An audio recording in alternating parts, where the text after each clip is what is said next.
उत्तर प्रदेश में चुनाव है विधानसभा की। और हर बार उत्तर प्रदेश चुनाव में जब भी चुनाव आता है या चुनाव के कुछ दिन पहले संत समाज के ऊपर काफ़ी महत्वपूर्ण भूमिका हो जाती है।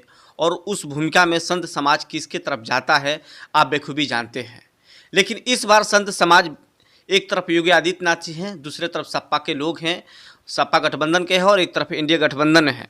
जिस प्रकार से संत समाज इस बार किसके ऊपर अपना फोकस देना चाहते हैं, तो हमारे वृंदावन से राघवेंद्र दास जी महाराज हैं। बात करेंगे राघवेंद्र दास जी महाराज जी की इस बार संत समाज क्या संत के साथ है या फिर विदाउट संत के साथ विधानसभा चुनाव में। देखिए 2017 के विधानसभा चुनाव में संतों के पूर्ण आशीर्वाद से जो है सरकार बनी और संतों से पूरा आश्वस्त किया गया कि हम संत महात्माओं को, आचार्यों को, विप्रगणों को हम पूरा सम्मान देंगे। लेकिन जो संत महंत और जो है आस लगा के बैठे थे, तो जो है उनके साथ में जैसे कहने का मतलब कि कोई बहुत बढ़िया उनको आदर और सम्मान नहीं मिला। यहाँ तक कि सरकार में जो है विशेष सजिश के तहत जो है तमाम संत महात्माओं को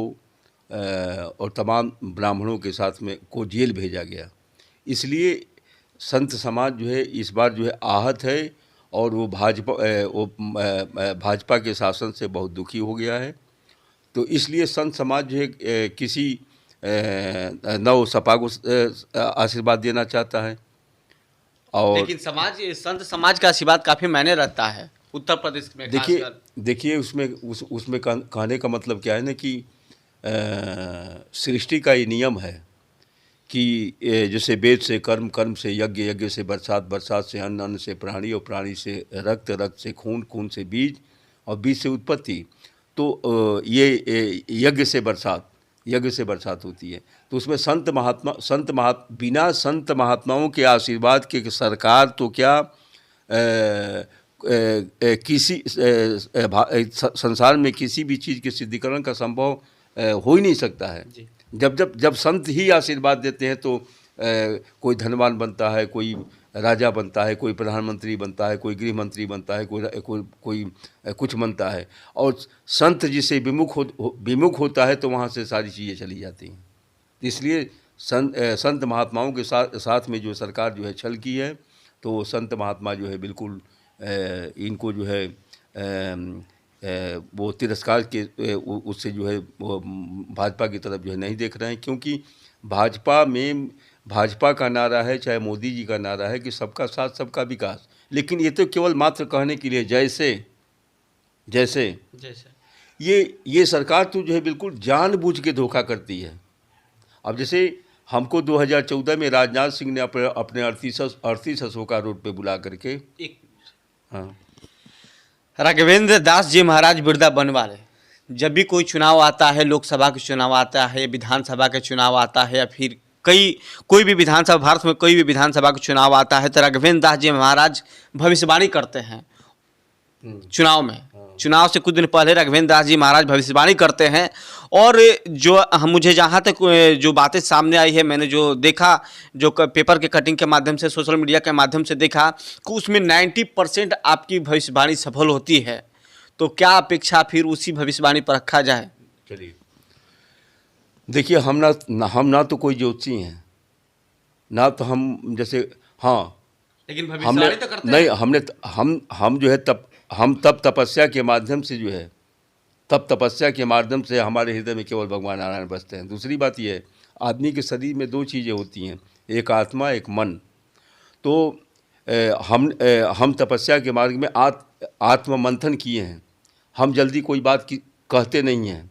लेकिन जब हम भविष्यवाणी नहीं करते हैं, लेकिन जब कोई समाज का एक प्रतिष्ठित व्यक्ति, देश का प्रतिष्ठित आदमी ठाकुर जी के प्रति, संत महात्माओं के प्रति या किसी गुरुजन के प्रति कुछ कह करके और उसका काम सिद्ध हो जाने के बाद में जब वो नहीं करता है, तो उसके प्रति जब जैसे आत्मा दुखित होती है, तो हम जरूर भविष्यवाणी करते हैं।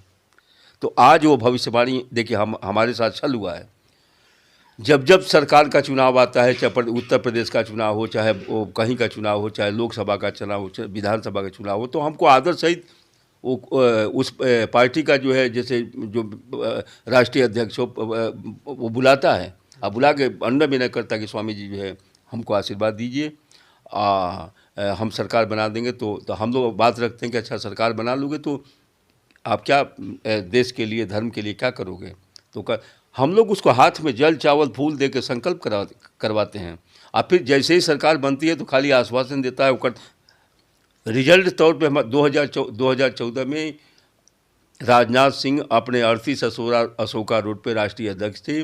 3 जनवरी 2014 को बुला करके शाम को 8:10 से लेकर 10:10 तक हमसे भेंट वार्ता किए। उन्होंने विनय किया, अनुनय विनय लिया कि स्वामी दे दो स्वामी जी को, और बाकी जो है। लेकिन मिला जुला के सारी बात आपके कि जो भी हुआ है आपके साथ और संत समाज के साथ, केवल जो भी सरकारें आई है और जो भी राजनीति पार्टी के लोग हैं, जैसे कि आपने राजनाथ सिंह का नाम रखे जो रक्षा मंत्री है देश के, और तमाम ऐसे लोगों का नाम रखे जो कि भारत सरकार में आज मंत्री हैं, सारे लोगों ने मिलकर संत समाज को केवल धोखा देने का काम किया। इस उत्तर प्रदेश में केवल एक सवाल आपसे है कि उत्तर प्रदेश में इस बार किसकी सरकार बन रही है? हाँ, अब हम आपको बता देते हैं जी। उत्तर प्रदेश में ना भाजपा की सरकार बन रही है, बिल्कुल नहीं बनेगी। 3 बार मैं बोलता हूं कि भाजपा की सरकार नहीं बनेगी, नहीं बनेगी, नहीं बनेगी। समाजवादी पार्टी की भी सरकार नहीं बनेगी, नहीं बनेगी, नहीं बनेगी। तो किसकी बनेगी? तीसरा कोई विकल्प आ रहा है, कांग्रेस की भी नहीं बनेगी, लेकिन तीसरा कोई मुख्यमंत्री होगा।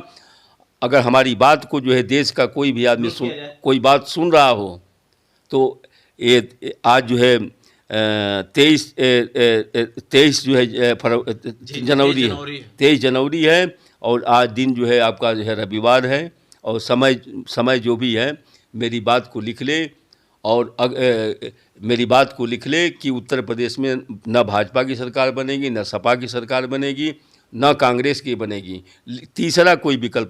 तीसरा कोई मुख्यमंत्री बन के राजभर वगैरह मिल जाएंगे क्या इधर? नहीं, राजभर का तो राजभर देखिए, वो कहने का मतलब कि हमको नहीं कहना चाहिए। अब वो जहाँ हैं जो उन राजभर का कोई योगदान नहीं होगा सरकार में। लेकिन सरकार जो है तीसरे मोर्चे की सरकार बनेगी उत्तर प्रदेश राज्य के अंदर। हाँ, वो घोषित हो गया, लेकिन हम पत्ता नहीं खोल रहे हैं अभी। हमको मालूम है कि हमारी आत्मा आवाज़ दे दी कि कौन मुख्यमंत्री बनेगा। चलिए, मैं भी नहीं चाहूँगा कि आपकी आत्मा जो है आपके अंदर में है वो बाहर आए, लेकिन जिस तरह से और है बाबा, आपने कहा कि तीसरी समाज बनेगी, क्या बसपा शामिल हो सकती है क्या? बसपा जो है, देखिए प्रकृति ने एक ऐसा योग बल आ रहा है कि बसपा लग रहा है। आपने कहा कि भाजपा की सरकार नहीं बनेगी, कांग्रेस की नहीं बनेगी, सपा की नहीं बनेगी, तो अब बहुजन देखिए हमारी हमारी न भाजपा से दुश्मनी है, न सपा से दुश्मनी है, न कांग्रेस से दुश्मनी है, लेकिन कर्मों का परिणाम सबको भुगतना पड़ता है। तो बसपा जो है, बसपा का एक योगबल ऐसा बन रहा है कि बसपा जो है प्रचंड बहुमत से सरकार बनाने जा रही है। खोल दिया बाबा? हाँ, खोल दिया। चलिए, हमने खोल दिया। हमारी बात को देश की जनता सुन ले। अगर जैसे बसपा की सरकार का योग बन गया है कि वो प्रचंड बहुमत से सरकार बनाने जा रही है। चलिए, अब भारतीय जितने भी राजनीतिक दल है, अब अपने कमर जो है कस लीजिए, क्योंकि आप जानते हैं कि लोकसभा, विधानसभा, पंचायत की चुनाव जब भी होता है तो राघवेंद्र दास जी महाराज वृंदावन वाले जो कमिटमेंट करते हैं तो उसमें 90% कमिटमेंट सत्य होता है। और समझ लीजिए कि उत्तर प्रदेश में बसपा की सरकार बनने जा रही है गठबंधन की जोड़कर बसपा की सरकार उत्तर प्रदेश विधानसभा में बनने जा रही है। उत्तर प्रदेश की सरकार अब बसपा के नाम हो गया है।